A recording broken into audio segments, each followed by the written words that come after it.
Welcome I to still haven't changed it legally. Composing with Chandler. Here at Chandler Fleming of Flamingo. So tonight you said you wanted to take care of, you want to like break apart that track, the one that we looked at the last time. Yep. Nice. I'm also excited to see that. Yeah, I'm gonna take the probably the first part tonight and make Sweet. it. Cool.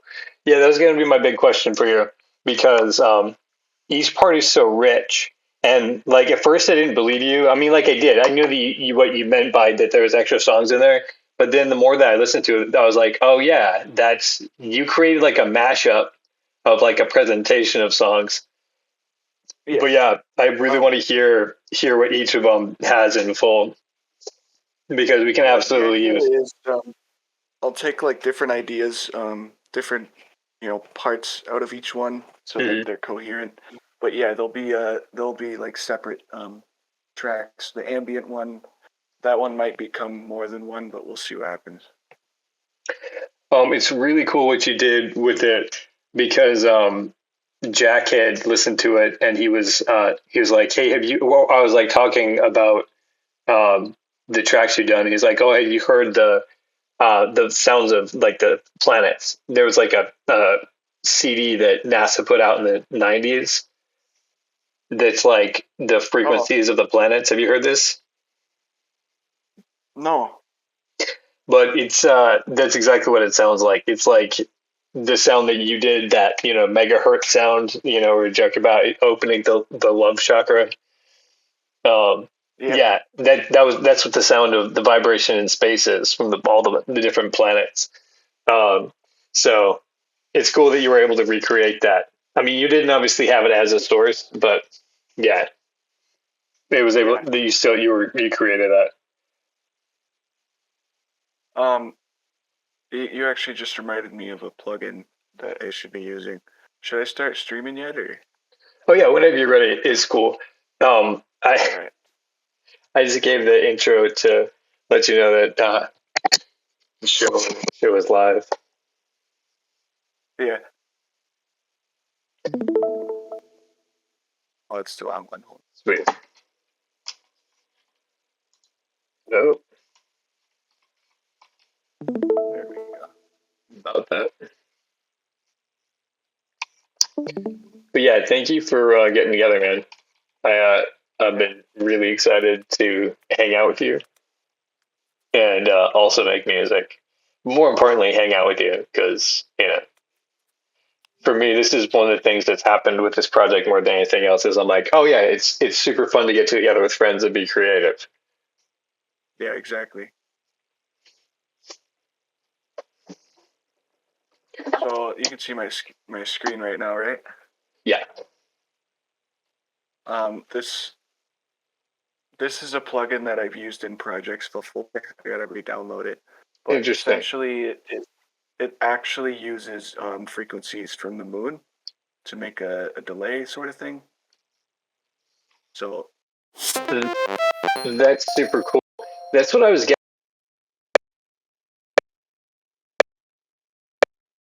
Or Moon Echo, the new plug. I just wanted to tell him when I heard what the sound of space sounded like, I was like, oh, they must have been using that as some sort of filter for the other like music that they created for whatever all those channels are. It's just someone like playing a few chords and then they're filtering it through that sound. Because as soon as I heard it, I was like, oh yeah, that I definitely heard those. Yeah.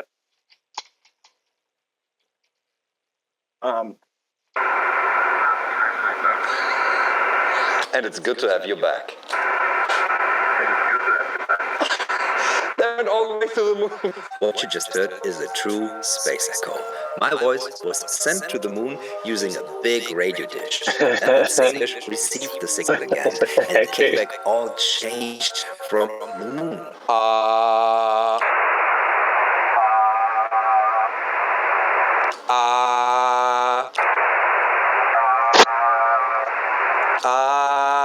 So yeah, I think this could be useful for this.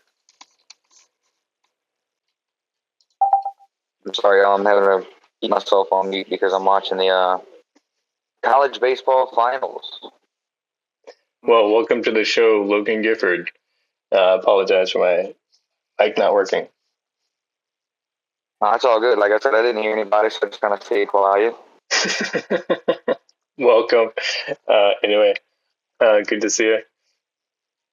Absolutely glad to be seen. Fan, a long time no speak. How you been, man?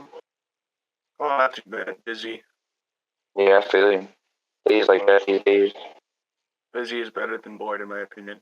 That is absolutely true. Yeah, you got it right. Tell you what, you're sitting at home bored for the last month. Yeah, right. Okay, Yeah, it's so funny how you guys are on the very opposite ends of that spectrum.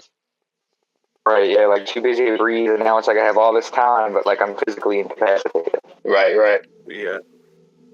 It's you and your mind. Okay, so I got that plug in, I think. That's awesome. So that it doesn't actually send his voice to the moon, does it? I mean, like, how is that connected to the way that the filter works?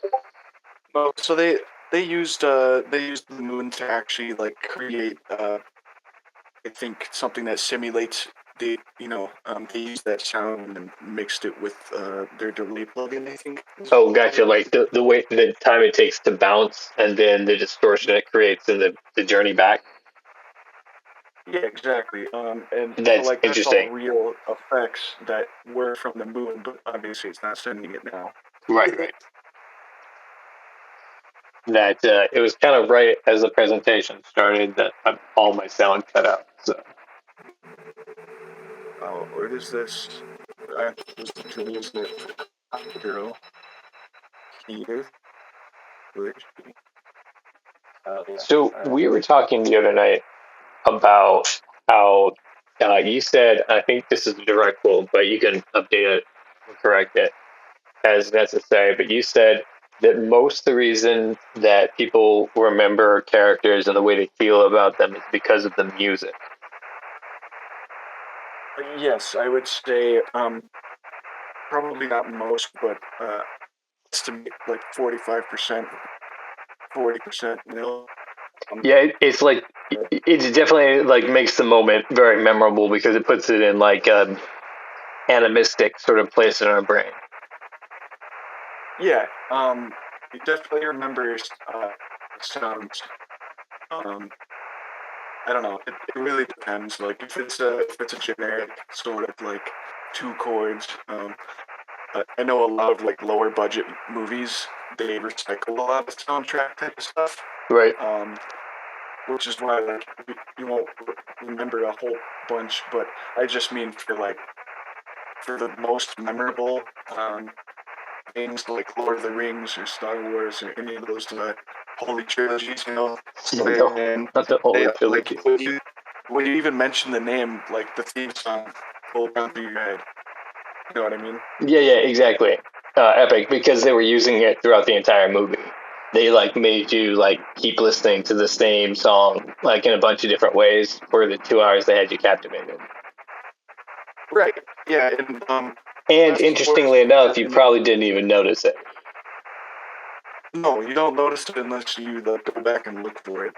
Yeah, it's like I remember as a kid, it had to be pointed out to me that there was music in the movies because I wasn't paying attention to it at all.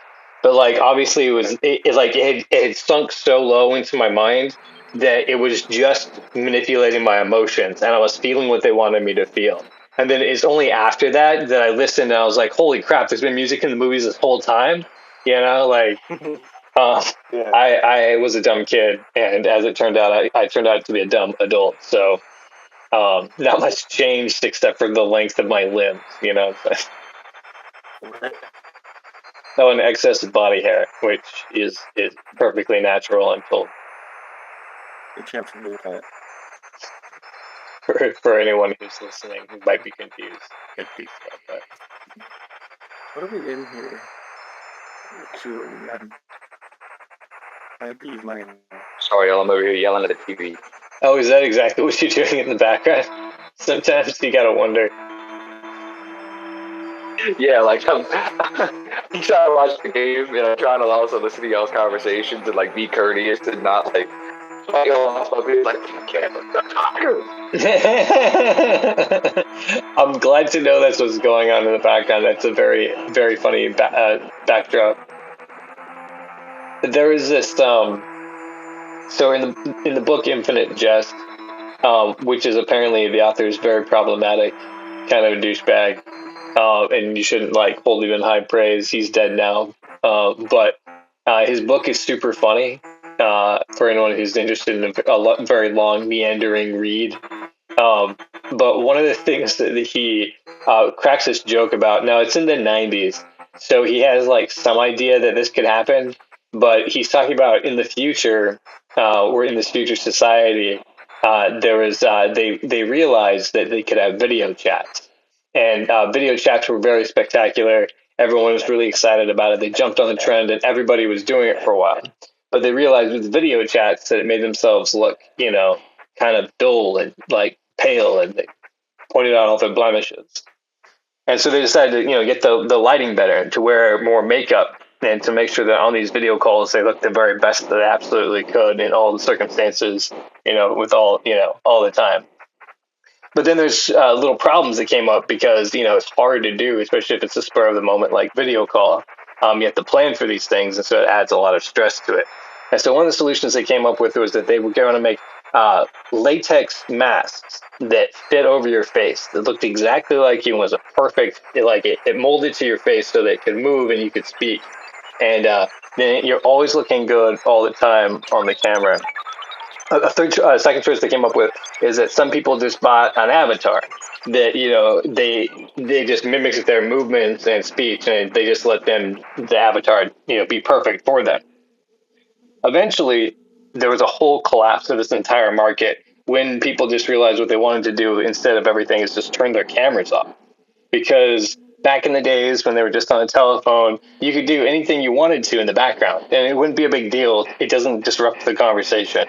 But when you're actually like looking people eyeball to eyeball, suddenly it becomes like a very important conversation. When most of the conversations that we have like this is just like me prattling on about this book that I read, like that sort of stuff, and being all meta about it.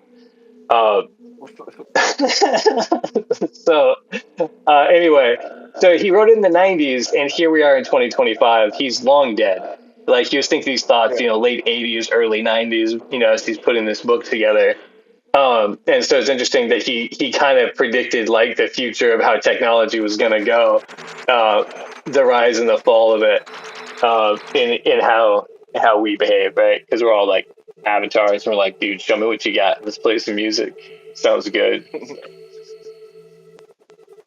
Anyway, long story. That's kind of like the stories that you get out of Infinite Jest. It's like these series of short stories about this ever-expanding world, so that you understand, where these people are from and what they grew up in the environments and stuff like this. It's beautifully complex. That's pretty cool. Yeah. So if you want like a really trippy read at some point that's very, very long, or if you take the route that I did, which is the audiobook, because for some reason I can't read anymore. It's weird. I used to love reading, but I'd like to hear stories. So, people reading the stories to me. It was really fun because the dude who did the audiobook was doing all the voices of all the different characters, and there's over 100 for sure. But I wouldn't be scared. I wouldn't be shocked to know that there was hundreds of different characters in the book, and he voices all of them, and it's really fun ride. It's just like looking inside somebody's head and them just like putting these images together. So say what you will about the author, he did know how to write something that was like beautifully complex and pull it off. So there you go. There's my rant about Infinite Jest. How are you guys doing? All of you together. How's the kid doing from the shots? Oh my god, I think his legs are sore because he was super cranky today. Oh really? He got 5 of them at once, man. It was crazy. What does cranky mean for him? They did them like Why not be? I get He's he's not really much of like a streamer or anything, but he can get irritated sometimes, and you can tell. you'll hear him just like constantly complaining. Like, yeah, basically. Sometimes he just wants to be alone too. Like we'll be playing and everything's good, and then he's like, "Nope, fuck you. You can like just leave me in my room. I just want to be alone." You're like, okay, here whenever you need me, you little bastard, right? Yeah, exactly. Is it something I said? Like, Right, yeah, exactly. Like, how can I change your mind? And he's like, I don't know. I'm just done with you. yeah, It's the rough route of parenthood. But I guess you just try to be the best of them. That's what people say. Again, no experience in that, so I shouldn't be claiming anything. well, that's really all you can do. And if anybody says you can be ready to have one, they're wrong. Yeah, see, and that's why I'm not trying to be presumptuous at all. You're not ready. Because you're taking responsibility for another human life, which is the exact reason why I've been like, nah, hold up on them kids. Is that there's been no point in my life where I'm like, you know what, it's totally time I can take care of another human life, because I've been like scrabbling, for years. Yeah, I got you. It's just, and it's intentional because I've been studying what I've been studying. Like trying to really understand what makes comedy and stories work. What is a character, and that takes a long time to learn so that you're doing it well. I mean, I guess that's cool. Yeah, it's not easy, man. Yeah, like you just have to dedicate time to it, and it doesn't pay until you're good at it, which is fair. Right. But also it takes a long time to get good at it. So.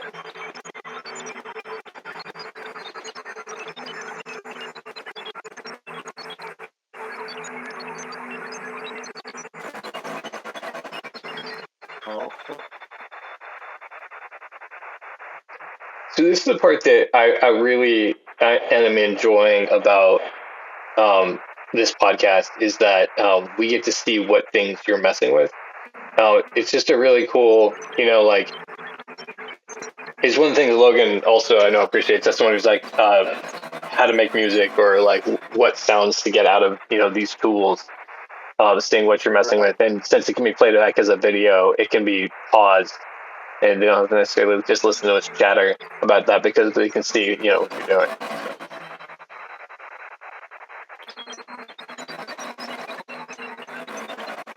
Do you think you'll have more kids?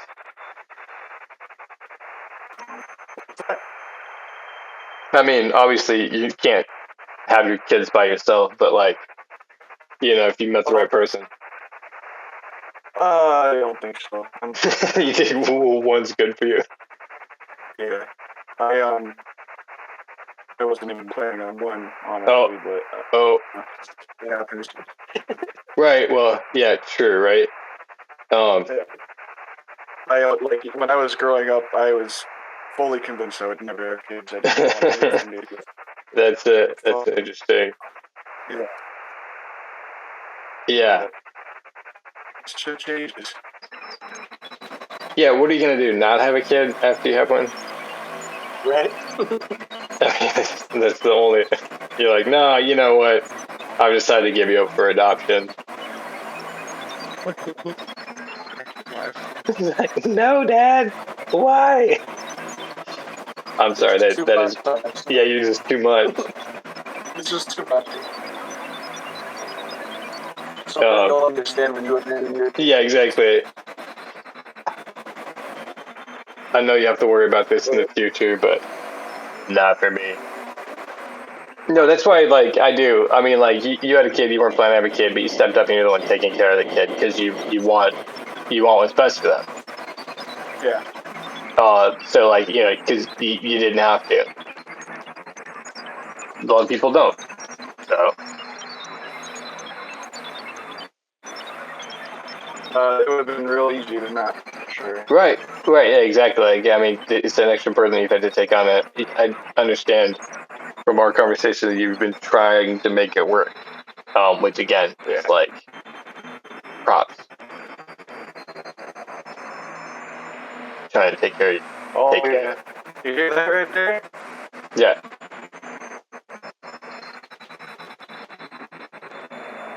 Which thing in particular? So I took this pad, this first one, right? This one on the second line. By itself, it sounds like this. It's very ambient in background. But to move into kind of a second part here, I'm gonna try and make it morph into this instead. It has a lot more character to it. Oh, cool.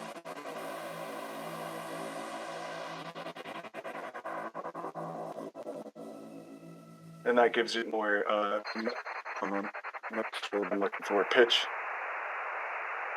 Yeah, it gives it like a sinister undertone too, which was interesting.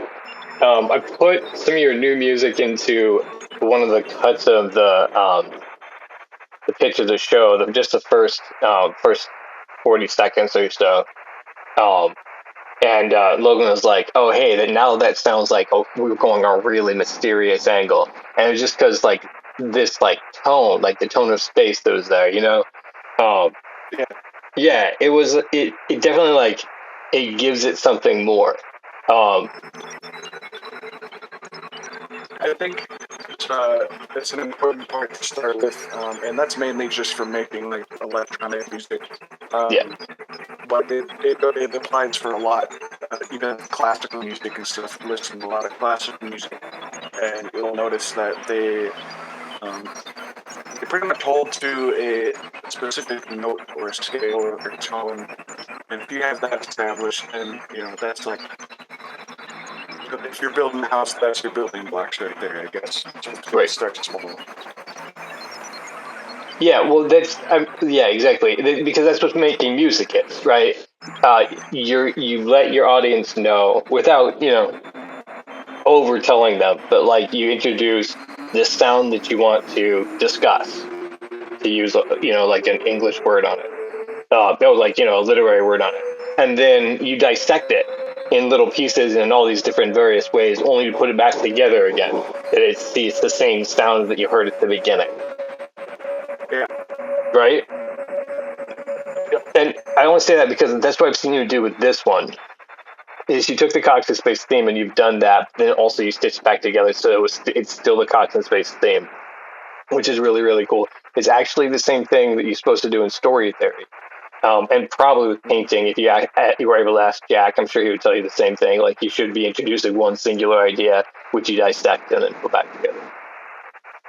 Yeah, and this top oscillator right here, that's the bass note basically. That's the note that carries the whole soundtrack. Okay. By itself, this is what it was. So it's got some overtones to it, which I added right here. But that's like you can hear the bass note in the background.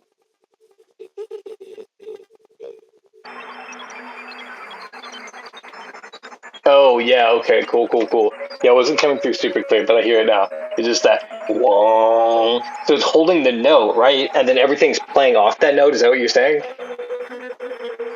Yeah. So oh, that's so cool. Okay, I totally get it. It's on this one too. Let me pull the first one up. This first oscillator right there. So that's what the whole song is doing. I'll turn it up just a little bit so you can hear it. Right. Yeah, this very nice hypnotic effect. The sub kind of goes around your ears and stuff.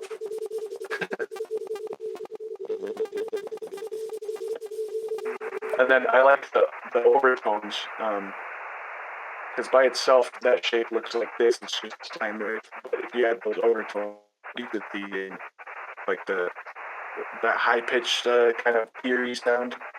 Okay.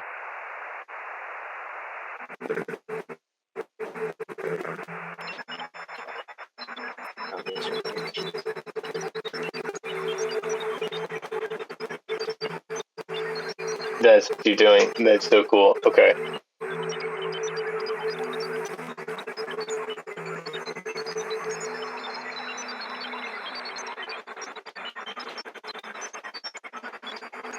Now this one doesn't match at all. I think I turned it off, didn't I?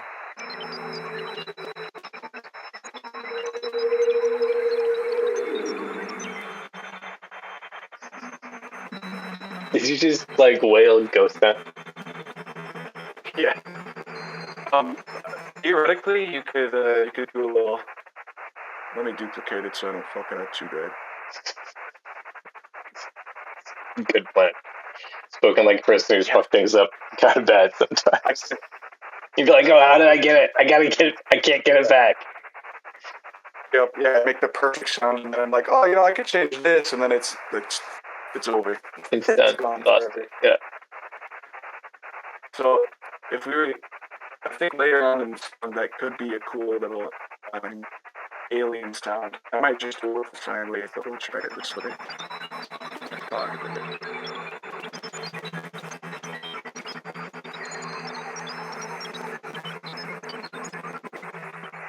If I add this to a random right here, it's gonna sound nuts.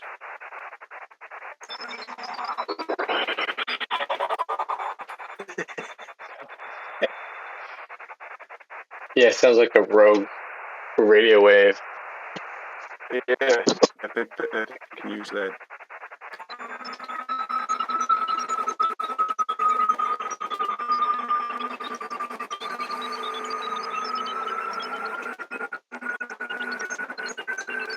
That's so haunting.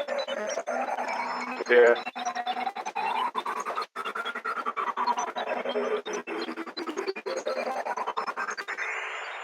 Wow, that's a lot better than I expected.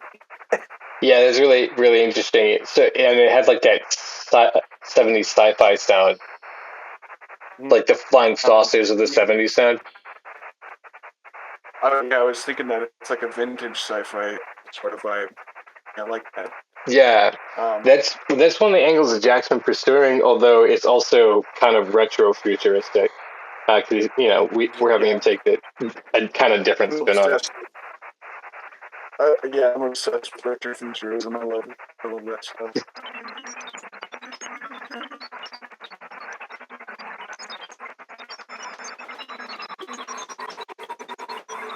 So I was asking about the things with how you like you remember characters because of the music, and then the thought that I've been having about music is you're kind of understanding this is the first question is it true for you that certain notes evoke certain emotions? Yeah. So there's two ways of looking at it. Okay. Like lower notes. If you're going by just notes, and lower notes are going to be like softer, I guess, if that makes sense. Okay. Like I think what? And you're talking about lower in scale, like far left keyboard. Yeah. Okay. The lower your note. And by softer, you mean like a softer emotion? No, I think I mean as far as like dynamics goes, it would be softer, but like full. And so if we're talking about like your starting note, right? But as far as emotions go, I think most of it has to do with chords and chord progressions. Interesting. I'm sorry, I forgot to back up one step, and if you will forgive me, I'm going to do that. Because I was having a conversation with Logan. I think this is where it started, and that's why I skipped ahead. I was like, "Of course you know about this," because I had a conversation with somebody else about it. Sorry about that. But the fact is, so the cool thing about music to me is that music is a frequency that vibrates into your body that makes it release chemicals. Yeah. Right. Well, Right, yeah, like so that like I was listening to something and I was just like blown away by like that thought. Be like, how is it making me feel things when it's just a vibration? And I guess a vibration with intent, right? You know. Yeah, and vibrations are the real hero, honestly. Well, we still don't know a lot about vibrations. We know that they can create music. We know that they can create energy. Right. But like, they create mass at certain frequencies. Yeah, everything is made out of. Yeah, exactly. These fucking vibrations are everywhere. Yeah, I'm freaking out, man. Freaking out, man. Can't get away from these vibrations. Oh, jeez. So, and then that's where the thought came from. It's like, so you were a person who, you know, is kind of a frequency bender, I guess is a way to put it. But like, you know, you're a necromancer of sound. Yeah. Right? Because you manipulate it for specific purposes. Yeah. Necromancer wasn't the right word. I apologize. I just said that you raised it from the dead so that you could use it for your purposes. I guess that's kind of cool, but it's definitely not what I meant. That's exactly what I do, man. Every time I open up a new project, I'm like, this thing is a fucking corpse. Yeah. We need to raise it from the dead. You're more like Dr. Frankenstein than you are DJ Frankenstein. Bring this corpse to life! Yeah! Like everybody starts bouncing. Yeah.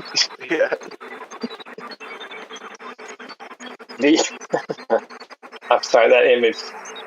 I rarely see images in my brain, and one finally popped in, and that was pretty funny of you behind the booth. Fuck Chat GPT, because my brain images are always cooler. I want to be able to print that more than I want like AI to think something up for me. That's real. Like for real. Like AI art is always weird, uncanny, and creepy. Yeah, well, see, the thing is, like, my brain can spit out way cooler shit. You just don't have access to it because I can't print it directly from my brain. So here's the thing, Necromancer of Sound, right? This is a great example, actually. We're listening to the Cocktail Space theme, and I'm going to wager, you may have said this, so maybe it's even a safe bet, but I'm going to wager you put the horns in there playing the notes that they're playing because you want it to feel noble. Right? And the beat you put in there is because you wanted it to be a march, right? Also probably using the notes that you're using. I don't know a whole lot about music. I'm sort of speculating and then asking for clarification of what you got. What do you mean by a mark? So, in getting with as a necromancer of music, right? As a person who uses it for a specific purpose, like the Cox and Space theme has particular notes in it, doesn't it? That are supposed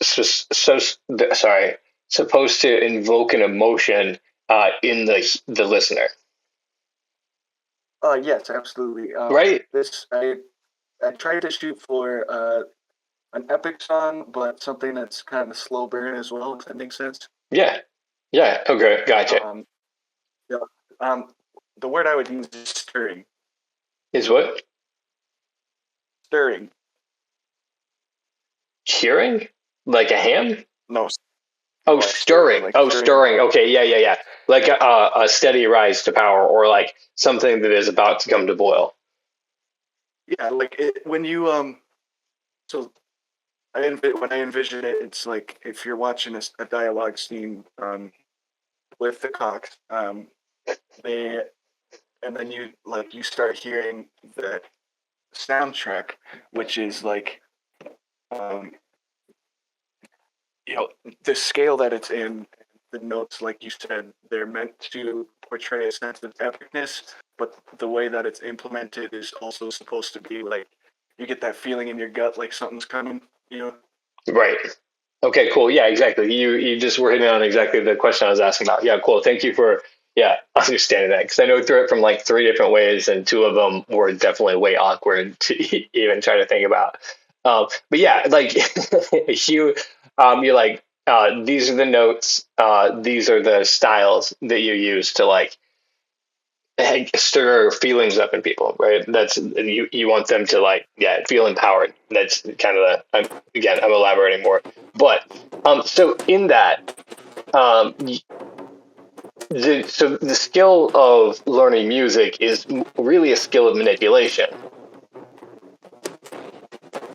Yeah, well, yeah, all music really. Right.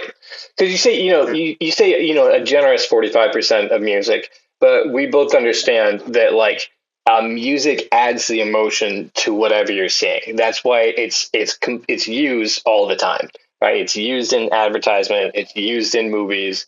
It's used in the background of restaurants to give it atmosphere, right? Musicians, we enjoy our music because it gives us a chemical release. Bro, I went to Dollar General the other day, and that shit hurt my soul, bro. I always have to wear earphones when I go into one of a big box or wherever, because I can't listen to what they're listening to. It just it hurts so much. Well, yeah, the one that's next to me, it's either one of two things. They either got no music, so it's dead silent, and you just hear the cashier up at the front fighting for your life, breathing hard. Yep. The other alternative is you go in there and they've got their own Bluetooth speaker and they're playing some crazy shit. Fair. There's no in between. There is no in between. Man, Dollar General is the Wild West. Yeah. It's like the Waffle House of stores. Yeah, exactly. Oh man. Yeah, I used to go into them a lot, and I've seen a fair number of Dollar Generals. But I mean, it is like the cancer of America, it's just this is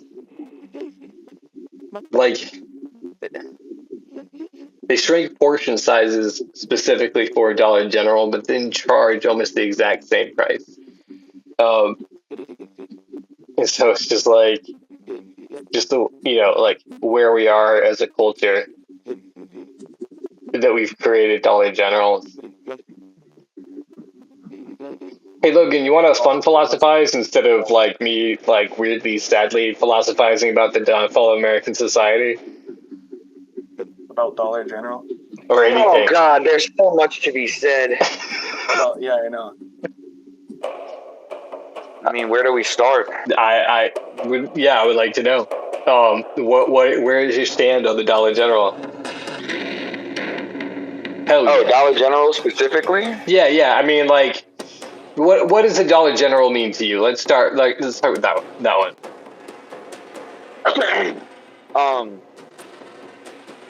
I mean, I live right close to it, but it's more of kind of a convenience thing for me. I know that they have certain things. Okay. That I can get there. Right. I know the one by me even has beers. Okay. And you feel like cool. But for the most part, if I need to do shopping, I don't live much further from a Wearses or a Walmart or Right, and yours is you live in a really big suburb neighborhood. It's super interesting. I've never seen. I'm not gonna call it the area that you're in specifically, but I've never seen this, and I've seen it a lot here. Where it's you take this one back road that leads into this almost fractally back neighborhood of roads. And it's if you turn left, you'll end up in one neighborhood, and if you turn right, you end up in a totally different neighborhood. And then there's other streets that come off of that, but there's all these little nested neighborhoods, but they're only off of this one road. So the Dollar General is at the very mouth of that road. So I'm sure they get a lot of traffic over there. People coming home to that big. What do you call that kind of neighborhood setup? It's multiple subdivisions back here. Subdivisions was the word I was looking for. Yeah. So it's a subdivision of subdivisions. Yeah. I mean, I'm close to to Baton Rouge too, so it's shit around here did not have the best planning when they built it because all this stuff blew up within like the last 10 years. I gotcha. What's the big draw of Baton Rouge? Huh? What's the big draw of Baton Rouge? What's the big draw of Baton Rouge? Yeah, what happened in the last 10 years that made that because of Baton Rouge? Oh, I mean, a lot of stuff has just been growing in Southeast Louisiana over the past few years. People are, getting the hell out of, the South and going a little further northward. So, how does it? I'm sorry, but how does that bring a boom for Baton Rouge? I mean, how does it bring a boom for the neighborhood, the area that you're in? Because Baton Rouge itself has been growing, just more shit's opening and closing. There's a lot of work around here. I gotcha. A lot of construction and stuff going on here recently. Because, like I said, they've just been building new neighborhoods and more people have been moving. Yeah, that was interesting. I've been noticing that a lot too. There's definitely a lot of there's brand new construction happening down here, which is interesting because the housing boom has been over for 10 years. Right, and dude, they're still cracking subdivisions out. It's crazy. Yeah, so that's exactly. So you think it's just a Louisiana thing in general, just the numbers are going up here? I'd say. So I remember talking with you a couple days ago, and this is some news that I just found out today. Because I know you said you were kind of down with combat sports, right? Yeah. Did you hear John Jones retired? I should have clarified my enthusiastic yes. I love when two people get in the ring and kick the crap out of each other. And that's I love, yeah. So to me, they're literally just action figures that will pop up on the screen from time to time and just throw as many punches as possible to defeat their enemy.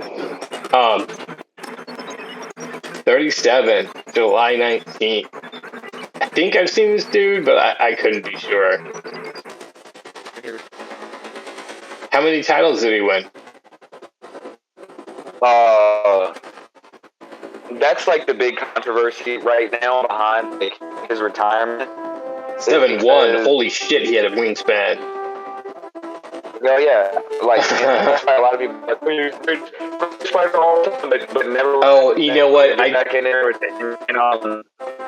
fight for a championship for the last I think he had one fight in the last 5 years. Gotcha. But he was holding the title at that. Meanwhile, Tom Aspinall has defended an interim title, I think 2 or 3 times in the last 5 years. Gotcha. So I'm glad Tom Aspinall finally got it. He was on the heavyweight division. That if I remember right, so is that fighter is he super wild, his style? John Jones? Yeah, John Jones. More wild outside the ring than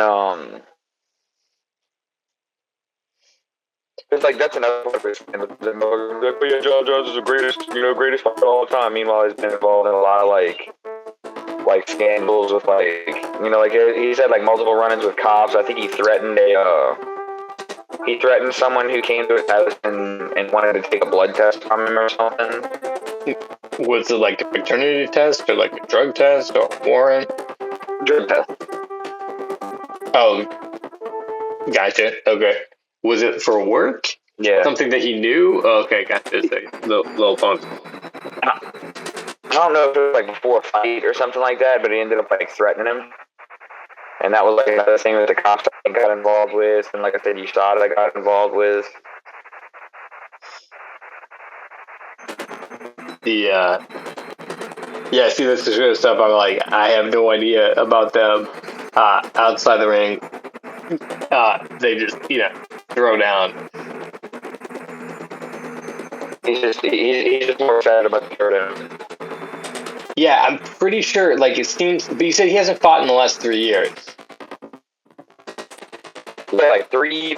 I think he said one fight in the last 5 years, and I think it was 2024 or 2023, something like that. I may have caught it. I started like watching UFC about that time,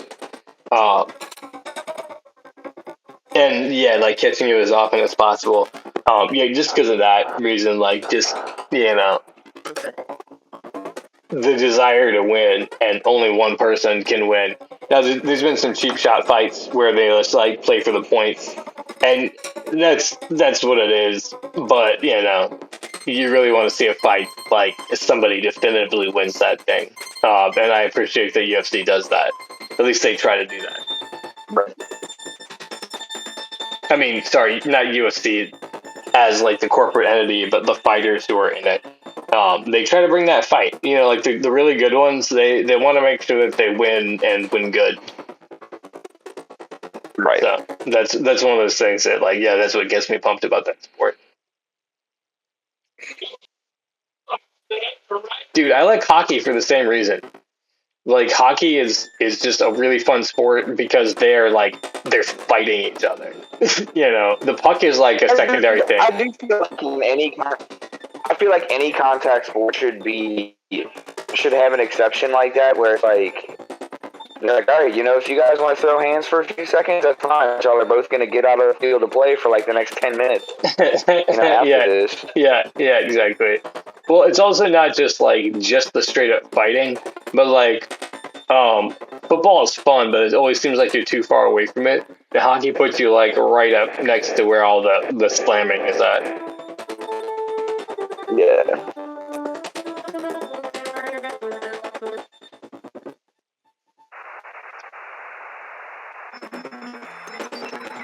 How are the Tigers doing?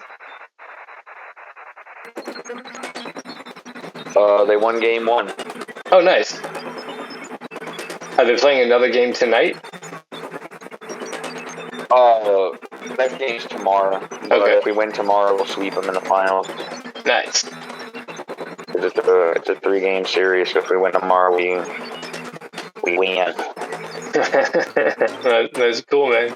We'd be the college baseball champions. Champ.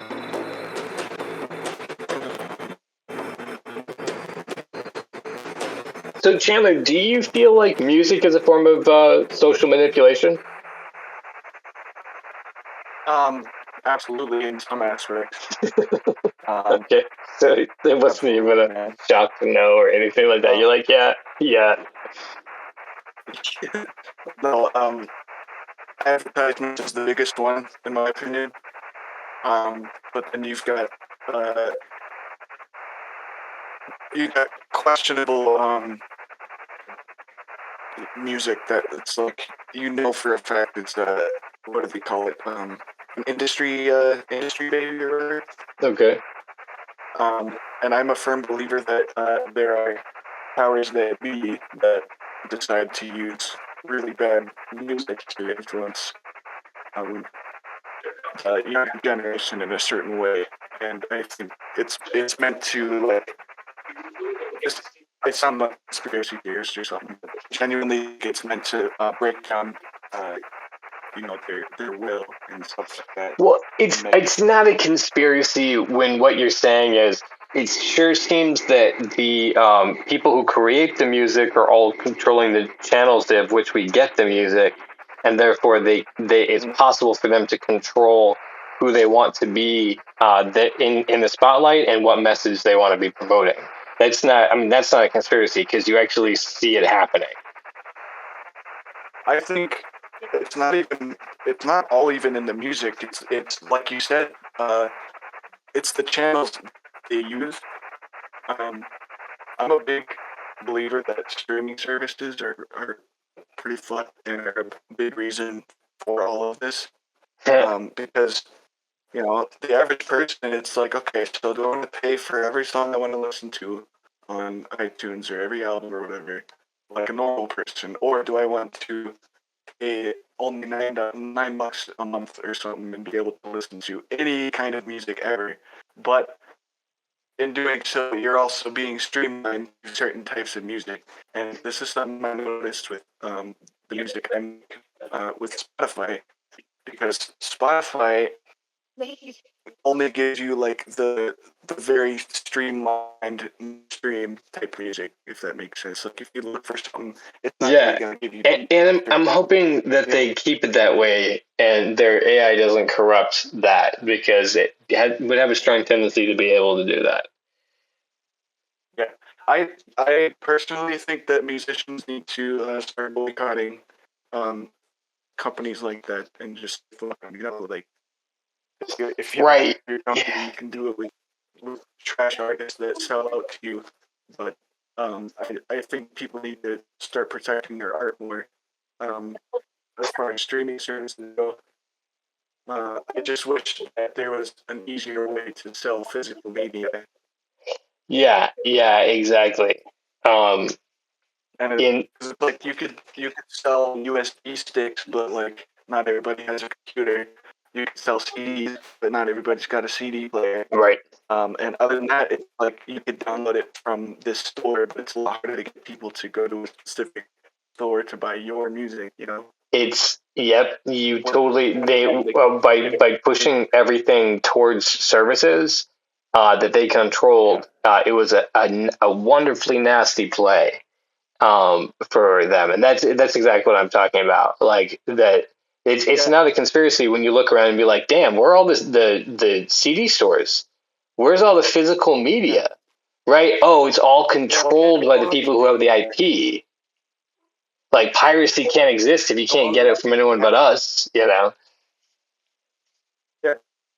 And don't even get me started on what Nintendo's been doing to video games. Yeah. Video games are a whole nother discussion, dude. I'm pissed off with that. Yeah, So, Nintendo's been absolutely Skip, and I know you're not very big in video games, but have you heard about what they're doing with the Switch 2, bro?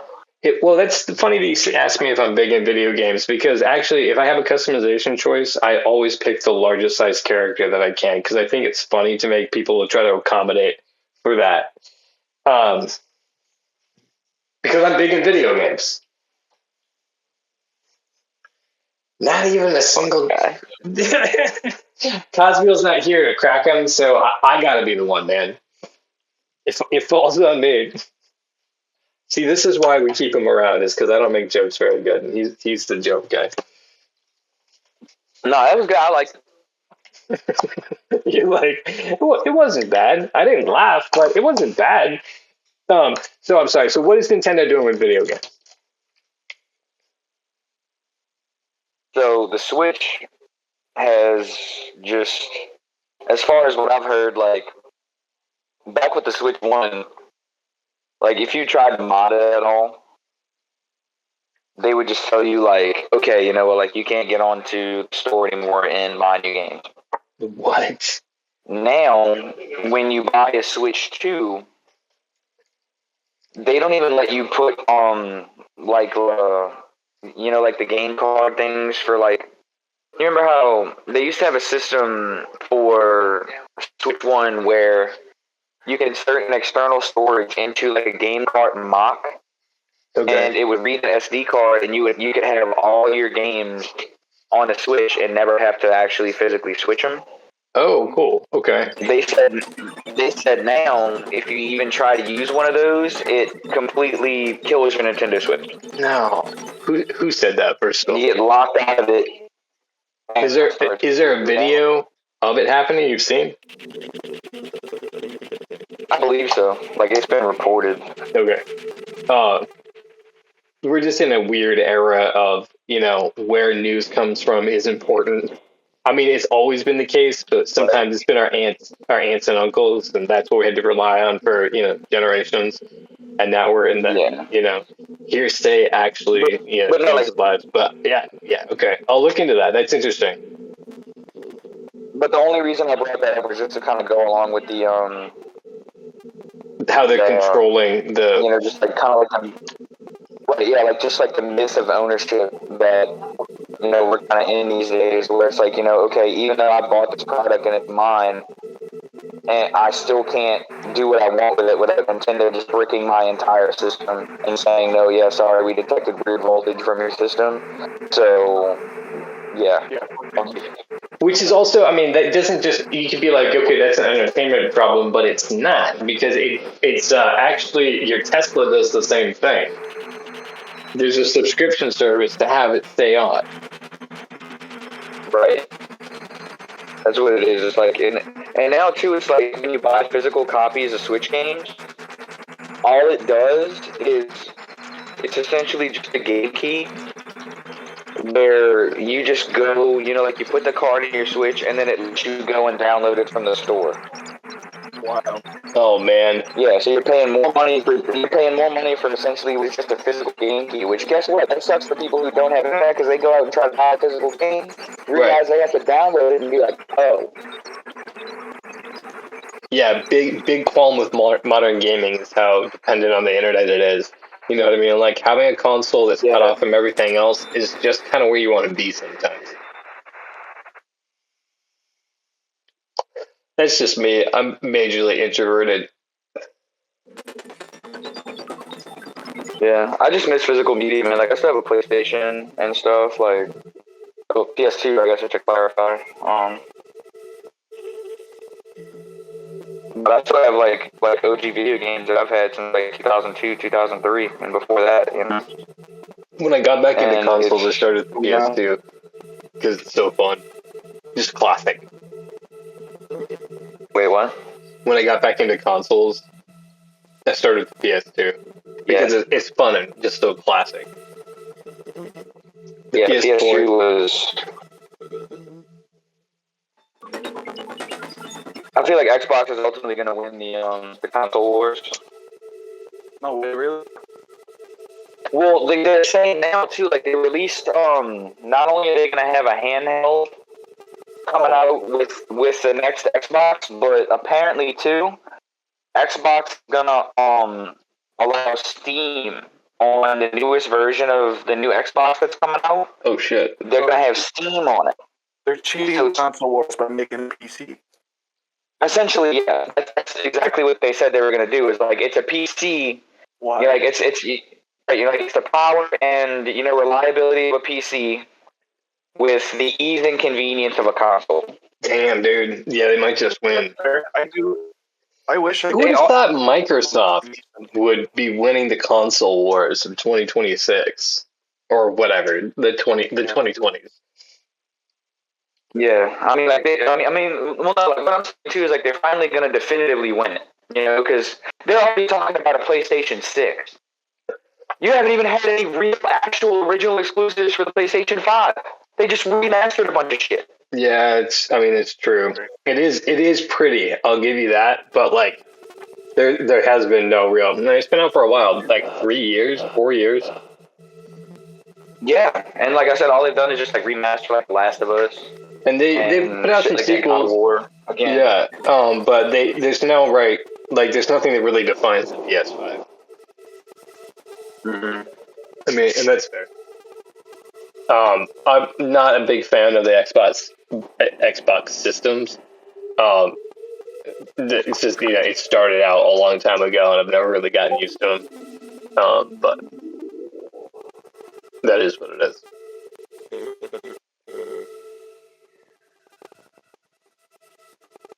We've gotten past the Xbox. What's it? What happened to me is around 2011, I think 2012, maybe something before that. Mm. A lot of my buddies all had 360s. Okay. And they all had Xbox Live and shit, and everybody was playing online. Well, I still had a PlayStation 2. Right.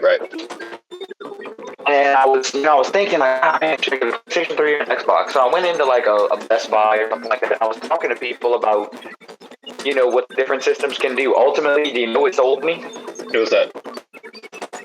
And still to this day, it's something you can go on the Xbox console. You can play music and video games at the same time. I forgot about that. Yeah, that's it right there. You can have your own music. Like even now, I can play video games and listen to Spotify at the same time. I can sit there and play Madden and listen to a podcast on my Xbox. Yeah, that's the thing. I tried to do that on the PlayStation. I was like, man, did I just hallucinate that that's the case? No, it's the thing that does make Xbox superior is being able to like put your own music on, Right, and play it. That was the selling point for me, and I've been an Xbox kid since. Well, and I'll also give you this, even not liking the console, I'll give you the versatility of it and ease of use. Like every time I've been at someone's house and they're like, oh yeah, just use the Xbox. I'm like, okay, cool. And I turn it on. I'm like, oh, this is intuitive. You know what I mean? Like you don't have to run it's through very it. easy to use. PlayStation does have some particularity. The menu system is huge. You know, everything is nice and put together. I find. Yeah. So yeah, I definitely give you that in the two of them. But yeah, no, adding Steam.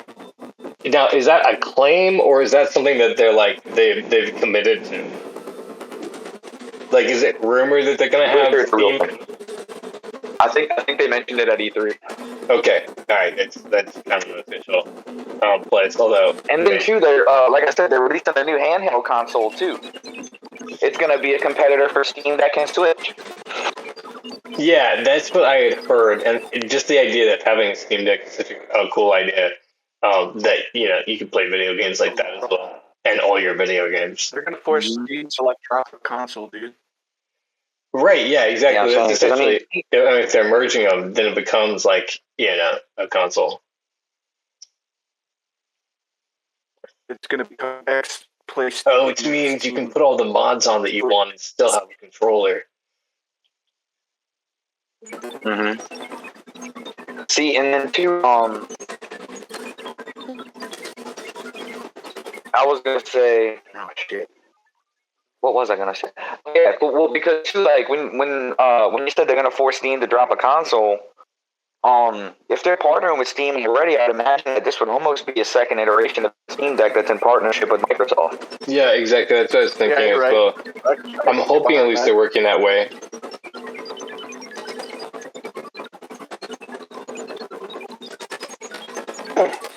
But no, I mean, I'm excited to see what Xbox comes up with for this next one. I'll be honest with you, I just got a Series X like a year or so ago, like a year or two ago, maybe. Right before I planned on buying my house. Oh wow! Because I told myself, I was like, this is the last thing I'm gonna buy myself, for a minute. Series X is actually still really good. It is, dude. They're badass. And I waited a couple years to get one, so I didn't have to pay like $700 for it. Even though I still did, because I bought myself one of those Seagate like 2 terabyte memory expansions. Oh, just to like that old deck one, it out. That old one I had would work just fine. Yeah, like I had an old external one that just like it's like an old like solid state. They just like plug in, like hang on like the side of the Xbox. But this is the one that actually it's the memory card for the PlayStation where it just plugs into the back of it and you can just pull it out. That's nice. So if you like go over to a friend's house. I haven't tried to see if it works like that, but I want to. I want to see if I can bring my memory card to my buddy's house and see if he can play the games that are on my memory card, even though he doesn't technically quote unquote own them. Right. But I mean, like if they're on the drive and stuff and it's shit that I own and he can just play, because it's already an owned game. Right. I wouldn't imagine that would be too much of a problem. That would be cool, get my save files and shit with it. Right. Is this too much? I added this little second part. Sweet. Yeah, let's listen to it. So this is actually I did the same thing that I did with the water droplets kind of, but I took the drums and made it into a bass, if that makes sense. Okay. Interesting. And I did that with a comb, for anybody wondering. Combs are, in my opinion, like the most underrated thing ever. What? So much. Why is that? Why are they underrated? I'll show you just a second. There's just a ton you can do with them. If you have, say you have this is the main reason for me. Say a non-tonal sound, like a drum hit, for example, you can use a comb to make it tonal. Huh. Okay, so that's what you're talking about, and that was actually going to be one of my questions. So you said I basically did that with the drums, and so my question was going to be: did you make it a note in particular because you want it to all work together, right? Yeah. That's I'll solo it for that's you real sick. quick. So in the regular song, you got the toms that come in Right. in this part.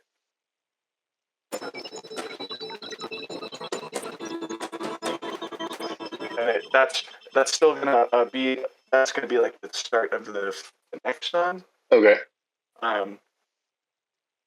It'll have a little intro and then it'll come with those toms still. That's awesome. It's super powerful. It's fantastic. You mind turning your music up just a little bit?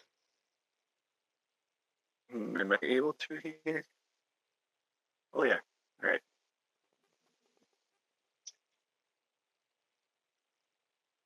All right, turn it up about as much as I can. So yeah, we got our toms here.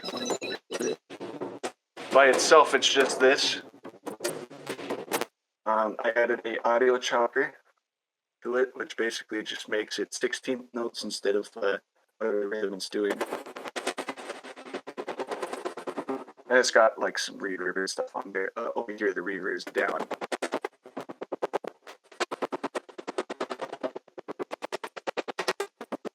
So that's basically just turning it into like a shorter note instead of a big old long reverb timpani sort of thing. And Okay. This is the comb part, and let me duplicate it so that I can fuck with it. Sweet.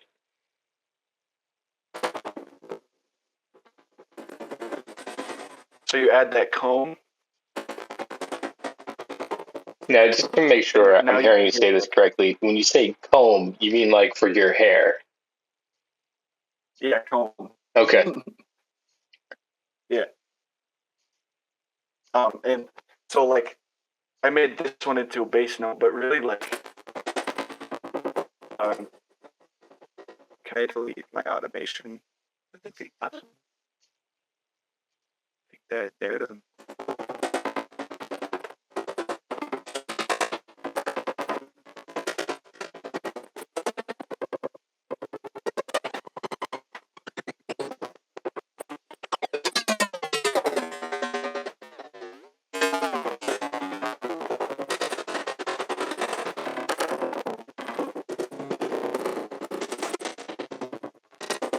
Oh, I mean, interesting. you can get some crazy sounds.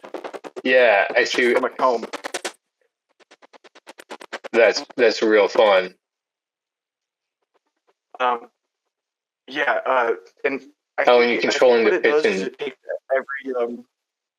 takes every little piece of audio, and I'm not exactly sure what it does. It kind of like mashes them together, so it creates a harder, like a sound that's more together as far as like unison goes.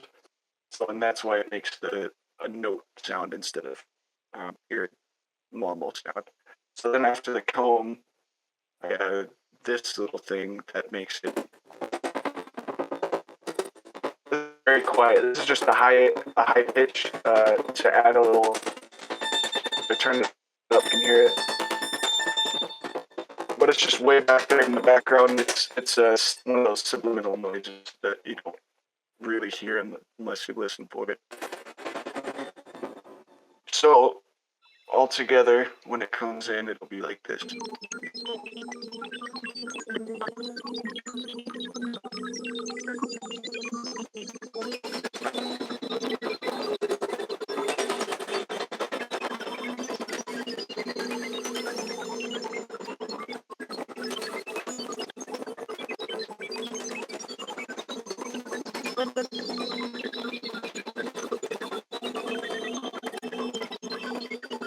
Turn this up a little bit.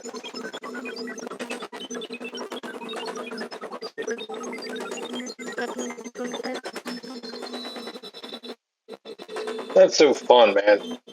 It's so funny. You said that kind of I think in some ways to be agreeable, but like music without stories are boring.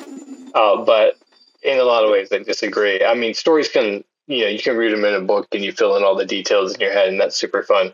But visual stories and music go together like peanut butter and jelly. You know what I mean? Like, yeah, you can have each of them individually, but together, they make such a tasty treat. You could have just a peanut butter sandwich, but Yep. your mouth is going to be pretty dry. Yeah. And so yeah, visual storytelling, especially like and music, they pair very well together. But like also because each of them brings their own story to it. And it's pretty fantastic. Like that's what I was thinking about this music that you just the journey that this takes, and it's not even that long. Like it's under 2 minutes, right? Right now, yeah. Yeah, right. Like, and so that's cool. Like it just. Oh, it's at 3. So I'm about halfway done with this. Yeah. That's kind of what I was thinking too. So yeah, it's built up to such a nice place. Like 7. Huh? What'd you say? I'm sorry, it just said you built up to such a nice place. Because if you're about halfway done, right, you're headed towards the conclusion. Yeah. Yeah, right. This base here, this is going to be like the main idea. I'm going to try and add some more padding to it somehow. Hopefully with some chords. I gotta figure out whether like a good root chord could be here on the. Oh, cool. So you're tying this. We won't hear the songs back to back necessarily, but you're still tying them into each other. No. Yeah. So even though this is like this, I don't know how long this is going to be, but this is all ambient stuff for you to use pretty much wherever. But it'll have elements of the theme song that way. Right, and that's where I was like, you said, hey, I want to make these, and I was like, hell yes, because I mean, I can put that under so many videos. That way, they're always hearing the Cox Space theme in all these different ways. Yeah, exactly. And like this little melody right here. And then you also mentioned putting them out as an album, which I think is a fantastic idea. Yeah, I think that would be a good thing for sure. I mean, like I said, with me for games,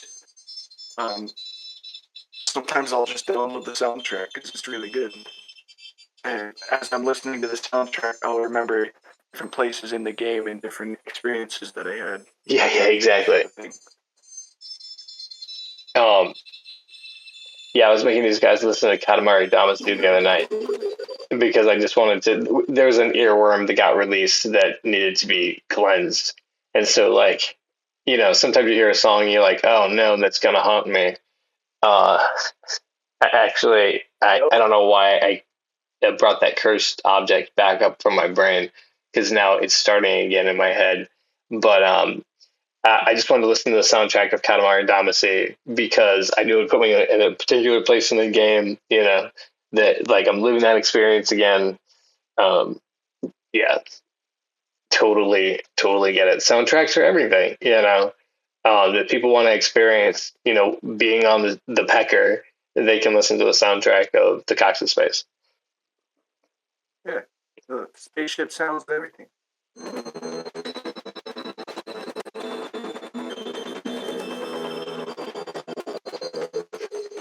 I think.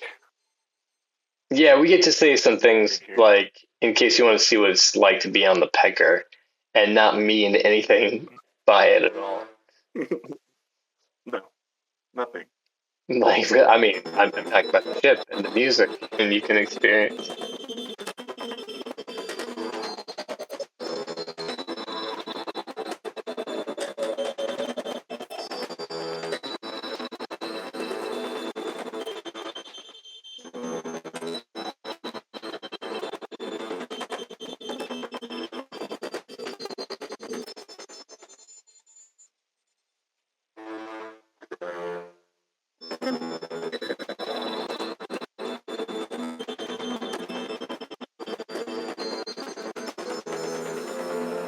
Hey, so you've done a lot of psychedelics, Chandler. Yeah. Right? Like this is sort of more like a thing I know about you, which is a segue into a topic. The other night you said what, 8 grams or 3 grams? Oh no, the most I ever did was 13. 13 grams. Yeah, it was like a really long DMT trip. Yeah, that sounds like it. That's fantastic. Did you grow those yourself, or were they thoroughly dried out before you got to them? Those ones. No, that was before I started growing. So those were just some that I got off of a buddy. Nice.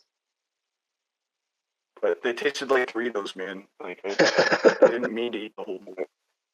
I just like You started bunching, and then you're like, oh crap.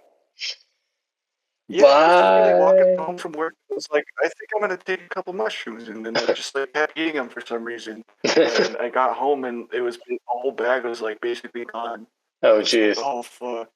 Like I hope I have no plans for the next 2 days. Yeah, exactly. Sometimes. So, have you seen the moment where everyone is all together as the same thing in the same place? Yeah. The way I described it when it happened to me was like the place. I felt like I was back where I was before I was born.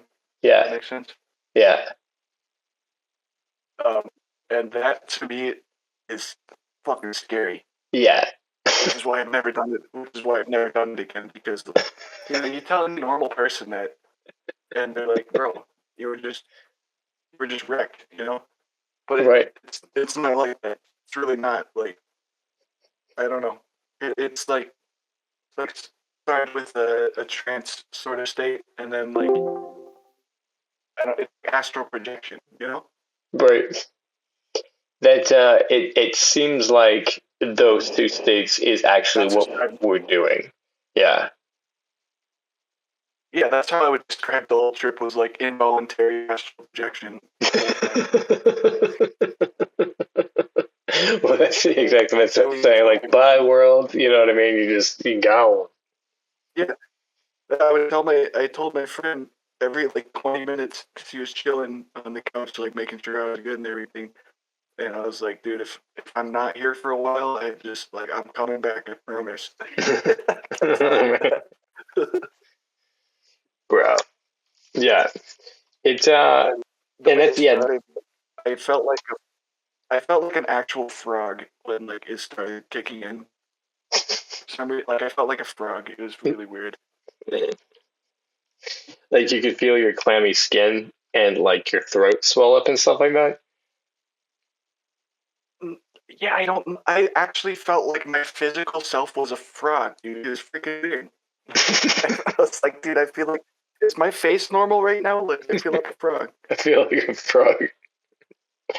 Like, Chandler, no, you don't look like a frog. Be like, but I feel like I'm a frog. You're lying. Yeah, that's a good time.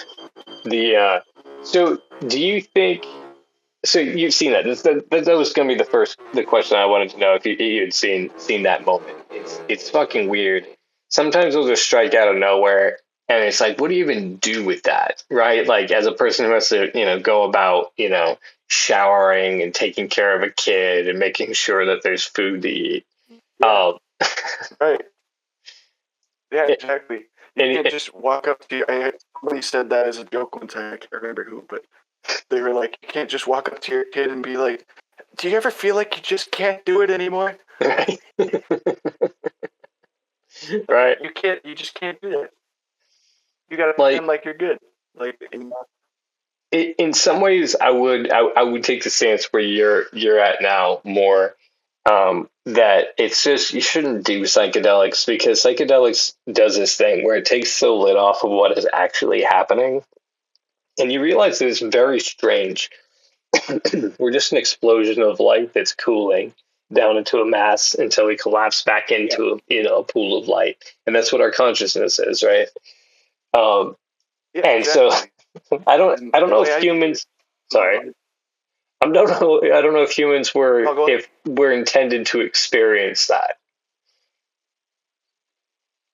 Yeah, it's interesting that you bring that up. So the way that I view it is, I think that everybody should do at least a 2-3 gram trip once in For their sure. life. Everybody. I mean, I also support that idea. Politicians, everybody. Yep. Maybe 5. Terrence McKenna always said 5. 5 grams. That's the magic number. It's not a bad dosage. I think everybody should peek behind that veil. It's there, and you should understand that you're a part of something much bigger than just the map that you see every day. Do you think that would crack a narcissist out of their narcissism, or do you think it would only embed them in it more? I've seen it do both. See, yeah, that's the thing. Like some people get way more paranoid and like caught up in their delusions because they want to believe it and they just drive their trip that way, But no, yeah, hands down the other way too. Yeah. So yeah, I've seen it turn people. I had a buddy that like he was all about mushrooms and everything, but he was super egotistical about it.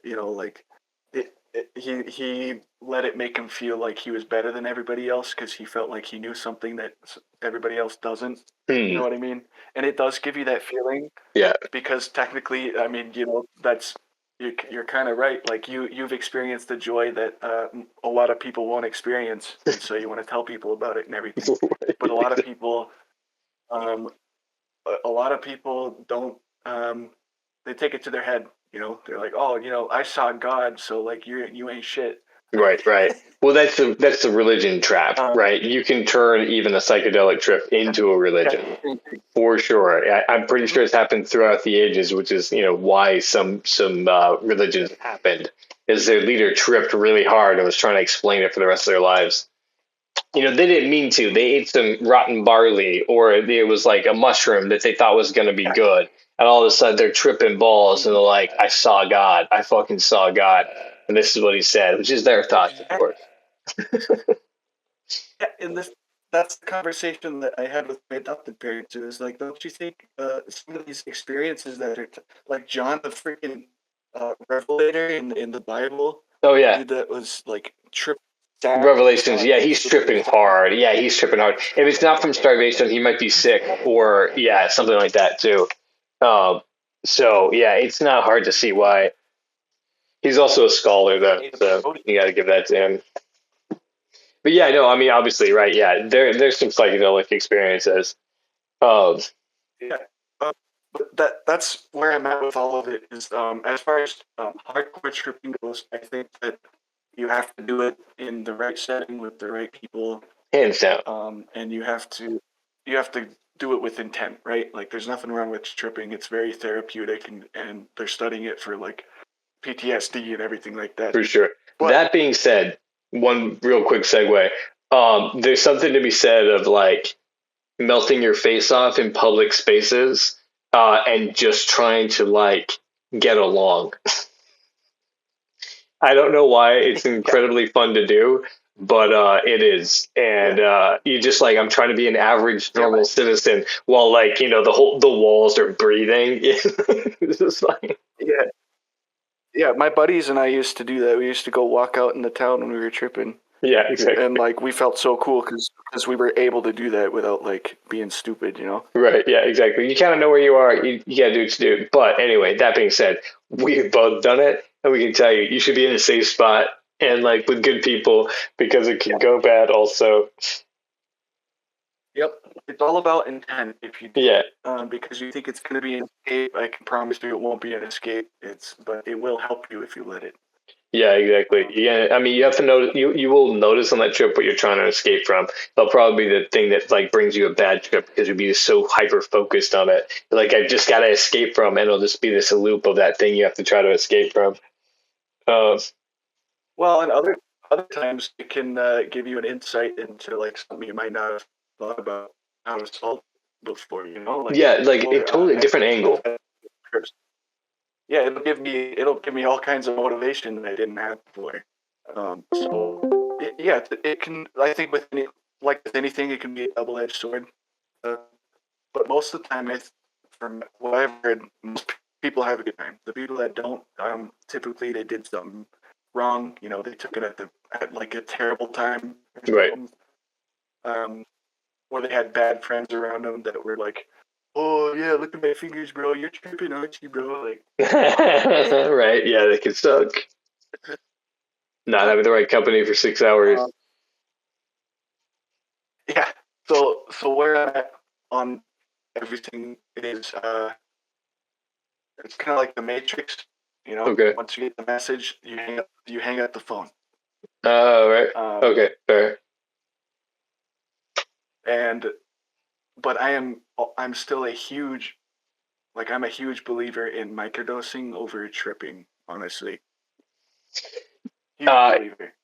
Yeah, 100%. It's good to notice that, or to remind yourself, right, that we're not the sole focus of this adventure. It's kind of all of us. Right. Like, and so, yeah, so I microdose because, I believe that if I wasn't microdosing, I'd probably be on like other medications and stuff. Right. Yeah, exactly. But it's like coffee, but so much better. Huh. It doesn't give you a crash, and it gives you all of the good benefits that you love while tripping, but you're not tripping. You're just feeling great for the whole day. That's awesome. Wow. Is that something? You can go to work. Yeah. Okay. People in Silicon Valley, all of these rich fucking nerds, bro, they're doing this shit to get there. They do it to get an edge on the competition. For sure. I mean, it explains a lot of the action of that group. Yeah. Mm-hmm. So there's products that you're getting, right, for it. And let's just give a shout out to the fact that you could be the producer of this podcast if you sent us some products, and we've worked out a deal. So, as you know, my boy here likes his mushrooms, and if there was a way that you could get them by hosting this podcast, we'd be forever grateful. And your name would be shouted out right here as we're like, oh yeah, brought to you by, So just think about it, producers, if you're out there and hearing this podcast, we're easy to get a hold of. CoxandSpace.com. You can check it out and reach out to any one of us. So back to you, Chandler. I really want you to shout out the product, but then at the same time, I'm like, but no, we're not going to shout out your product in particular just because it's the best, right? We really want them to pay us to shout out their product because it's the best. So we're going to leave that just anonymous for right now of what Chandler's favorite brand is. But do you drink it like coffee? Is it like one of those blends just like that? So I like to make my own chocolates and then just like cut them into small squares. Oh yes. And then I do take it with my coffee in the morning. And you just like that's your medication there, yeah. Yeah, and I swear by it, man. I think everybody should do it. Again, right? Yeah, because it's the other option to anxiety and depression is a list of other pills. Some pills that are going to get you on some more pills. Right, yeah, exactly, and mess up your liver. Mushrooms, on the other hand, come from the earth, and they're proven the only side effect they have is the reason you'd want to take excess amounts of them. Which is not bad. Right. Yeah. But, no one's ever died of a mushroom overdose. No, you would have to eat more than your body weight. Yeah, that's in mushrooms to be able to. That's the thing. In a recent Detective Rex episode, we had a group of people, a dude dying of an acid overdose, because it's an absurdist show to a whole level. Because you can't die of an acid overdose, right? It's just the only time people have died on acid is when they did stupid things because they were on acid, which you definitely can't blame on the acid. You blame it on them being stupid. No, you blame that on the survival of the fittest, right? Right, yeah, exactly. I mean, that's the way just, I they were going to do it anyway. They're just using the acid as an excuse. couldn't handle your shit and you thought you could fly out a window. Like, That's what I'm saying. Like, I've done a lot of psychedelics and gone out and taken care of business. Like, I used to drop acid, tabs of acid, and then go to work. That was kind of like when I was like so bored of being at that job. I was like, let's go. Yeah. Because if it's retail, you're an NPC. So if your pupils are dilated, nobody's looking at you. No, nobody can. I can promise you that nobody can actually tell when you're tripping. Yeah. People have said my eyes are beautiful when I'm tripping. I've never actually had them be like, yeah, I've never had them actually be like, oh my God, you look fucked up right now. Right. Yeah, exactly. Like, yeah, exactly. They look beautiful because they're like, you had that puppy. Like, what's the cat from Puss in Boots? Yeah. Dilated. Yeah. Yeah.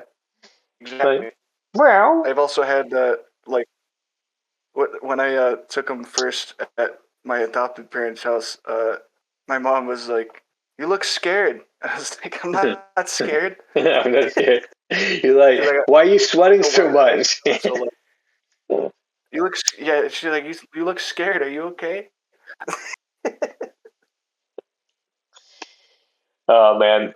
Also, I'm gonna be growing not only the good mushrooms, like the mind mushrooms, but also other mind mushrooms like that are legal, like lion's mane and different ones like that. Lion's mane actually can literally regenerate your neurons in your brain. No, wow. That have been damaged by that have been damaged by trauma and like different stuff like that. Oh, that's cool. And bad habits and things like that. It will literally like rewire your brain. It's crazy. So is it non-psychedelic or it's just a legal one that's been made legal? It's non-psychedelic, Okay. but it does feel good when you take it, and it's a lot. It just lion's mane alone is similar to microdosing. I would say just a much smaller effect, but you still feel that like your brain feels good. If you're clear-headed, you can sort all your thoughts out and things like that. That's another thing I swear by. A number of people have been swearing on mushroom coffee and, like mushrooms in general. And obviously it's becoming more and more, don't do it, buddy. What are you thinking? So my cat's like, he's in the sink and he's decided that it's his territory. He's not sharing, not even with my feet. So sorry about that. No, you're good. But and again, like, I mean, as someone who's done mushrooms frequently for therapeutic purposes, like I like to have like every year or every like 18 months, like a cranial flush if I can, just kind of like trip for a short period of time just to like get recentered, be like, oh, that's what it is actually. It's all of us in this weird explosion together. Yeah, it's like putting your brain in developer mode. Yeah. Yeah. Like you get to access parts that you don't normally get to access, if you like. And when you microdose over a long period of time, that effect basically just amplifies as time goes on. Interesting. And, like the way I put it is like it gives you something back that you lost when you were a kid. Mm-hmm. That sense of wonder and energy and creativity and things like that kind of get beaten out of you as an adult. It kind of gives you that back. Exactly. That's awesome. And for me, it's to the point like I'll say some crazy shit that I really don't care what people think because like I'm just having a good time. Right? Yeah. Exactly. Just have a good. A lot with like social anxiety, like. Yeah, no, 100% too, and that's why, like I was mentioning, like you're like, yeah, be safe, or good, but like I had like the most fun that I had at like parties, tripping really hard, just like hanging out, having conversations with people. Like the stuff that I do in sales now is the stuff that I learned tripping my balls off in a party. Just like having to roll with the punches. I'm not quite sure what the conversation is about, but I'm going to keep it rolling. Moving them in the direction that they want to be moved in. Um, you know, that's just because sometimes when you're in the zone while you're like tripping, you don't know what happened in the last second. You have no idea like who you are or what this event is, right? Like no matter where you are, like even if you're in your own bedroom, you're like, dang, who lives here? Do they want me to pack my stuff up and not take up any space? It's your bedroom. That's another thing. When I first started since I've been microdosing, Mhm. time seems to have gone back to normal. You know how Instead of it before that, time felt like it was just flying by me. You yeah, know, um, and that to me is extremely fascinating. I feel like it kind of helps to live in the moment more, cool. because we're programmed to always be thinking about past or future, and Uh, not just live in the moment of yeah, what we're yeah. supposed to do. I think like you say programmed like social norms, right? Mm-hmm. Well, you think Well, and about then also scrolling your maybe phone for 2 hours. animistic. That 2 hours felt like 15 minutes. I totally missed what you said. I'm It's just a sorry. lot of habits. Yeah. Oh no, I was just saying, like, with time dilation sort of thing. I think a lot of the reason it happens is because we do mundane things that we don't actually enjoy. Even if that's like just scrolling on your phone, the only reason we're doing it is because we'd rather be doing something else, but we don't know what that is. Fair. Right. Yeah, exactly. We just need something to fill the time. Mm-hmm. I feel Yeah. like I don't think people know how to be bored anymore. Boredom is like the biggest breeder of creativity. So you take a good little microdose and get yourself bored, you're probably going to be creative and do something cool. Yeah. See, that's what you and I believe. And Logan, I'm sure believes. You're welcome to chime in if you want, if you disagree. But also, if you agree, you're welcome to chime in. But we agree that creativity is probably the most important thing, and it's easy for us to do. I'm not. Jury's still out for me on whether or not that's everybody, or if it's our responsibility as creative people to bring that to the community. Not 100% positive on it. But I believe if you and me, our biggest joy is getting bored so that we can find stuff to do and find stuff to make. Yeah, yeah. And it used to be like when I would get bored, I'd be like, "Oh, life sucks. This is stupid and shit." But I guess with the change of attitude and like microdosing, I've been able to like just do stuff because I want to, and I feel like in the world we live in today, even subliminally, you're always trying to please other people and make sure that you're not going to be judged and stuff. Right. Yeah, that's just part of Once you being know in a that, like, society. do it how you want. Yeah, exactly. And No, then and yeah, Skip, I'd have to agree with you. Like, creativity is definitely one of the more important things, at least that I've gotten out of the times that I've tripped. It's been a while since I've done it myself, just because I can't. Shit is hard to find. right. It's hard to find, huh? No, I mean Mm-hmm. Where you just live? like, but like In even Louisiana. from not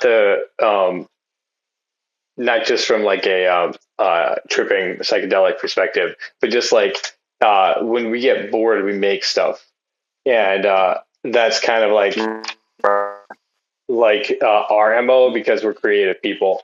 But I'm not fully convinced that everybody is a creative person. Although I want to believe it because from my point of view, it's not difficult to be creative. It's actually just a byproduct of existing. But it seems like there's some people that maybe don't have that skill, and it's our responsibility as the creative people to bring it to the group. Okay.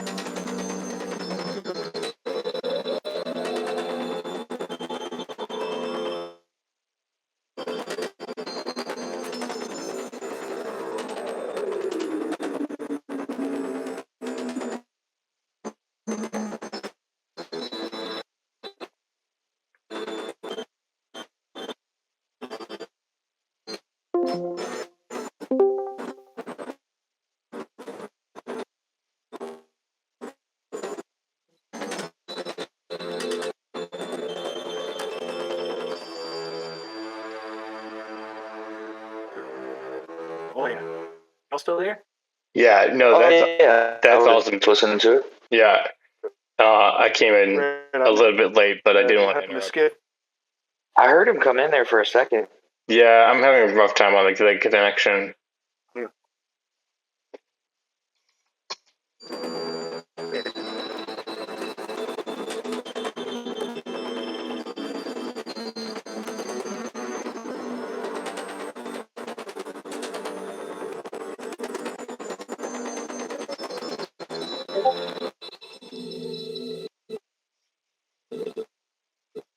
That He's probably, having a rough connection, but he said it sounded good. yeah. He just popped into the chat. Right on. Yeah, I'm trying to fit the cello in here, and then I think I'm gonna make this little alien tone separate. Yeah, I'm gonna have to call it on this one though. Yeah, so we're gonna try and wake up tomorrow morning and real early and cut the gears before it gets super hot outside. I was just gonna say that as well.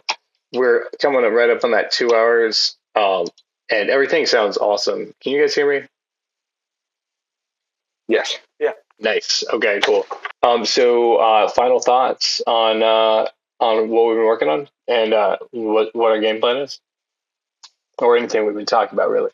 Yep. So I'm about halfway through this. I'm just adding a couple elements for the theme song into it, and then I'll add some extra stuff. And then I expect this to be about 7 minutes long. Okay. When it's done.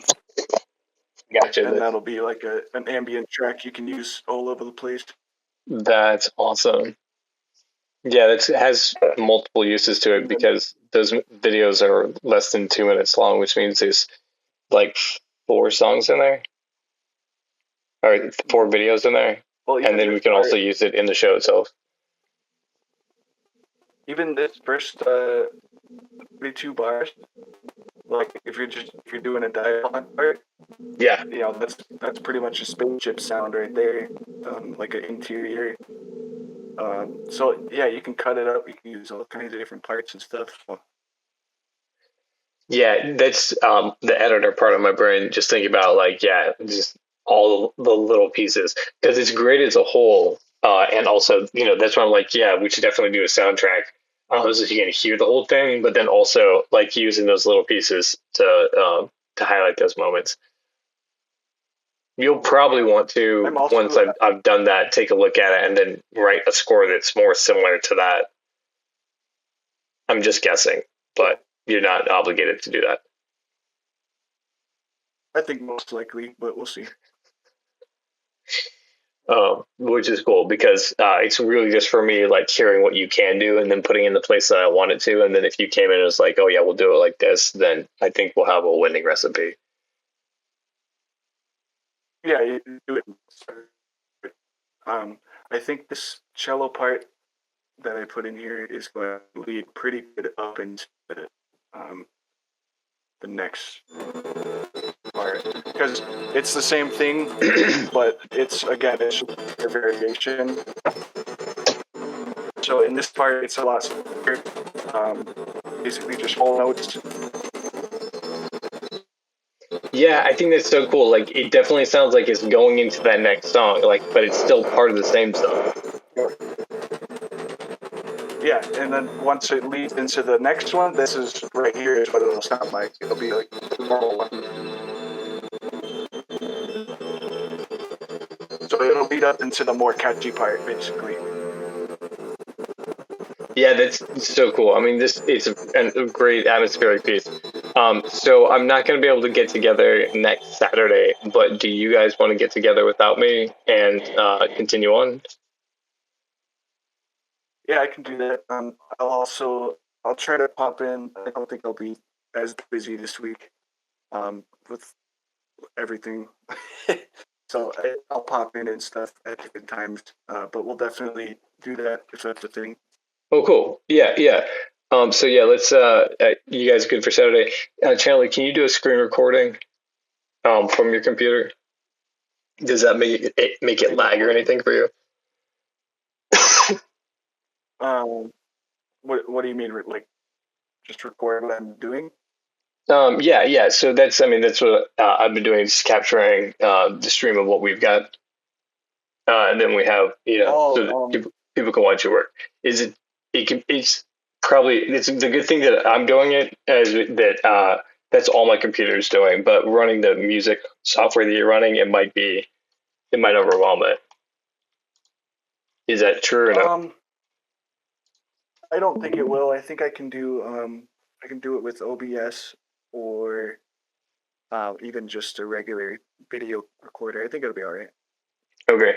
Because I definitely like to also tune in on and still have like a video to upload for that Saturday, even though I'm not sitting in with you guys. So if you're capable, that's cool. Like if it happens, if it becomes too much and you're not able, it doesn't, because I botched a whole bunch of them. The earliest podcast we have with Jack, I think, is episode 6 because I kept messing up the sound or something. So. Oh. Yeah, it was just like I'd be like, I think I got it right, and then didn't. Yeah.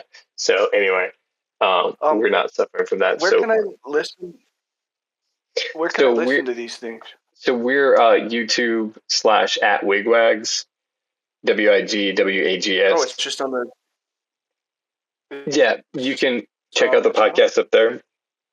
I'm gonna put them on the coxinspace.com website.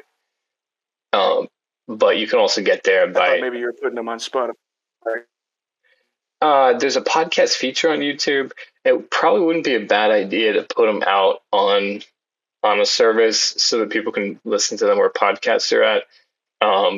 More about that maybe if we have a following. But yeah, I'm not sure. Yeah, you gotta take care of business first. Yeah, it's kind of like a catch-22, right? Like you're like, yeah, it'd be cool, pay those service fees or whatever, and then maybe reach some people. Maybe that's a good way to spread. Yeah, I don't know. It's all one step at a time, right?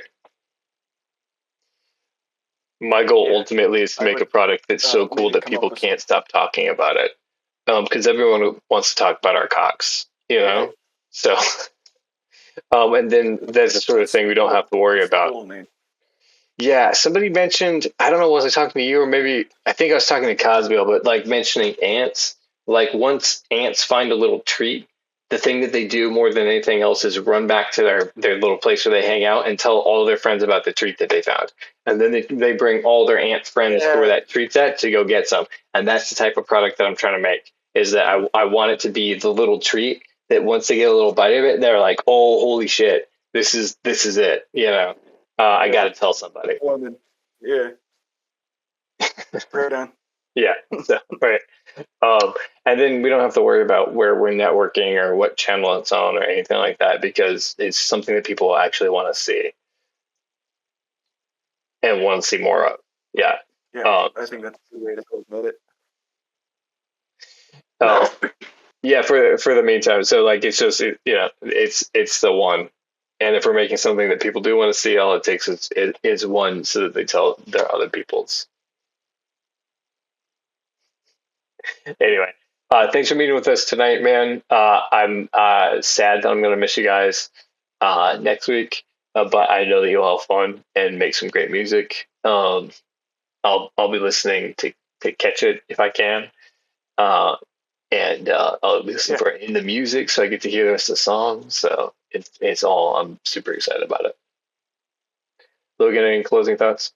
Heck yeah, I appreciate you guys. Good time. Man. I mean, as always, thank you for taking time out to to come be with us and for us and do this with us. Yeah. I appreciate it, man. Yeah, I really enjoy it. I'm looking forward to seeing you next week, and I'll see you, Skip, after that. All right, sounds good, man. And then pop in, Yes, when you see us hanging around. And sometimes me and Skip will even get together during the weekdays and talk about different stuff. Yeah, true story. Yeah, sometimes when we have that time, if you see us, pop in. We should probably use the writer's circle for when we don't want people to pop in. In general, for when we do. Right. Just as a thought. because sometimes we'll be like knee deep in something, and try to push through. Anyway, good to see you guys, and ruins the whole momentum. All right, fellas. sorry, that's not the. I actually meant